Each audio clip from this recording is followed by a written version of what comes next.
And for more on this, let's bring in Dr. Htwe Htwe Thein, Associate Professor in International Business at Curtin University.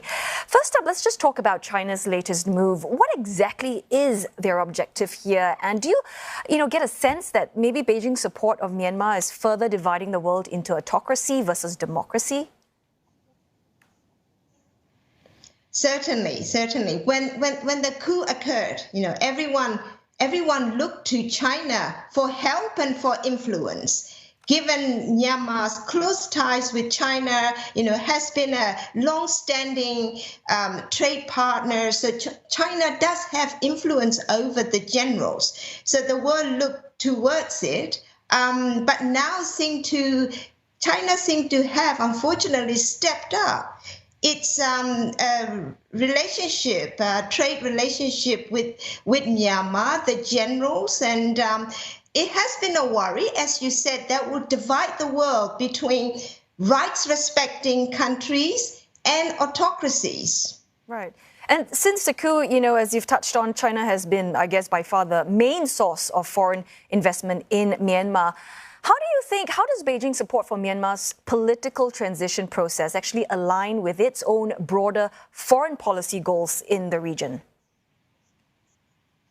Well, China's interest in Myanmar is more than just economics. Economically, it has big interest in Myanmar. It has twin pipelines, so that's connecting landlocked southern provinces to Indian Oceans. But more than that, it has a geopolitical interest in Myanmar as well, in terms of access to the Indian Ocean. So that's a really big interest in Myanmar that Chinese will not let go Myanmar, suddenly. So we have to work with Chinese and see if China can bring about peace. But when we say peace, you don't go and visit the country without proper timeline. The first and foremost request should be to cease violence, to release political prisoners.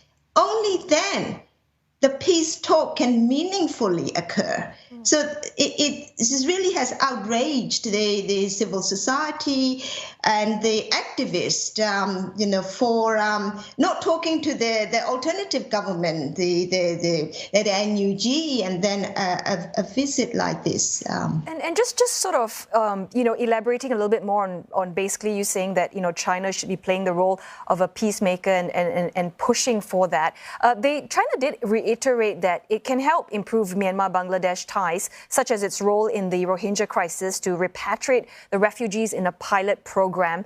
How effective do you think are these attempts on China's part to play peacemaker/negotiator? Well, as I said, there are conditions, the prerequisites has to be set before a meaningful resolution, negotiations, dialogue can happen. Without these, it will not be, first of all, accepted by the opposition, and it will not be meaningful. So the Chinese potential role as a peacemaker brings potentials. But the conditions have to be right and also have to communicate equally, openly with the NUG, the government in exile, alternative government of Myanmar. And Dr. Thein, you've mentioned before in an article which you've released some months ago that the fate of Myanmar has major implications for a free and open Indo-Pacific. In terms of regional stability and security, what are some of those implications? Well, that's why what's happening in Myanmar is important for the region, including Australia, and important for the international community. So if Chinese Navy, as I said, potentially, can have access to this dual-use port, that can have implications, security risks and implications for the regions in the Indian Ocean region. So that seems to be not taking a significant role in how people, nations communicate with Myanmar and treat Myanmar. So the Myanmar case should not be treated in isolation, should be treated as a regional issue impacting seriously on the countries in the region. All right, thanks very much, Dr. Thein, for bringing across those points to us. I was just talking to Dr. Htwe Htwe Thein, Associate Professor in International Business at Curtin University.